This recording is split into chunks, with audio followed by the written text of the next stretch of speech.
Good governance के बारे में मैं समझता हूं कि कोई बहुत लंबी चौड़ी बात करने की आवश्यकता नहीं है, ये सभी स्वीकार करते हैं।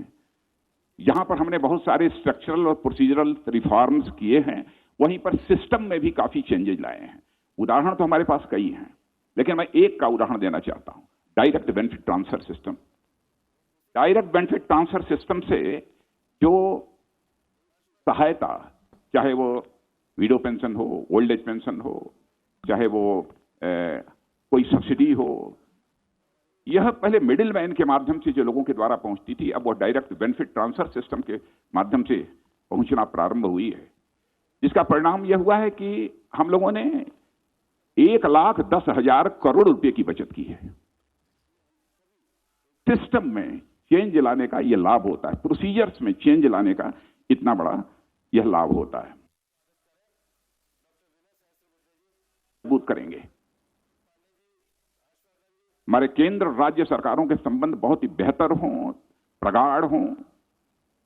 हम उसको और अधिक मजबूत करने के लिए जो भी आवश्यक होगा कदम उठाएंगे।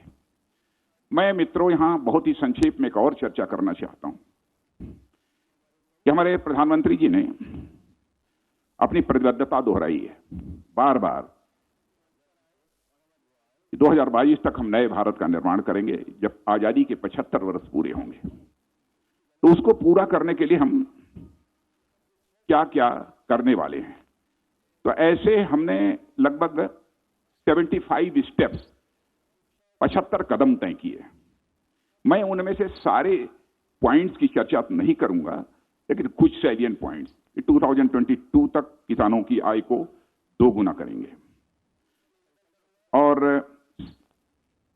60 वर्ष की आयु के उपरांत सामाजिक सुरक्षा सुनिश्चित करने के लिए छोटे और सीमांत किसानों हेतु पेंशन योजना, इसकी मैंने चर्चा कर दी है। प्रधानमंत्री कृषि सिंचाई योजना के अंतर्गत सभी सिंचाई परियोजनाएं पूरी करने की दिशा में काम करेंगे, क्योंकि 20 साल, 25 साल, 30 साल से इरिगेशन के बहुत सारे प्रोजेक्ट जो है लंबित पड़े हुए हैं, उन्हें पूरा करेंगे। और मूलधन के सामान्य पर भुगतान की शर्त पर 0% ब्याज दर पर 1 से 5 वर्ष के लिए 1 लाख रुपए तक का हम कृषि ऋण देंगे, इसकी भी चर्चा की है मैंने। और लैंड रिकॉर्ड का डिजिटाइजेशन करेंगे, उसका जो है हम डिजिटीकरण करेंगे। युवाओं के लिए और शिक्षा के क्षेत्र में कई कदम हैं, लेकिन 2 की मैं यहां चर्चा करना चाहूंगा। उत्कृष्ट प्रबंधन संस्थाओं में सीटों की संख्या बढ़ाने के दिशा में भी हम काम करेंगे। हम सीटों की संख्या मैनेजमेंट के जितने भी इंस्टीट्यूट्स हैं उसमें बढ़ाने का प्रयत्न करेंगे। जो हमारे एक्सेलेंट, हमारे इंजीनियरिंग इंस्टीट्यूशंस हैं, उनमें भी हम सीटों के नंबर को बढ़ाएंगे। एक्सेलेंट इंजीनियरिंग कॉलेजेस, जो संस्थाएं हैं इंजीनियरिंग की, उनमें भी हम बढ़ाएंगे। और इतना ही नहीं है, लॉ से जुड़े जितने भी इंस्टीट्यूट्स हैं, लॉ कॉलेजेस हैं, उनमें भी सीटों को बढ़ाने की दिशा में हम कदम उठाएंगे। बुनियादी ढांचा माने एक इंफ्रास्ट्रक्चर डेवलपमेंट के लिए प्रत्येक परिवार के लिए पक्का मकान, जिसको कि अध्यक्ष जी ने भी कहा है। अधिक से अधिक ग्रामीण परिवारों के लिए एलपीजी गैस सिलेंडर, लेकिन अध्यक्ष जी ने कहा है कि हम सभी गरीब परिवारों के लिए एलपीजी गैस सिलेंडर मुहैया कराएंगे, तो हम इस लक्ष्य को हासिल करके ही दम लेंगे।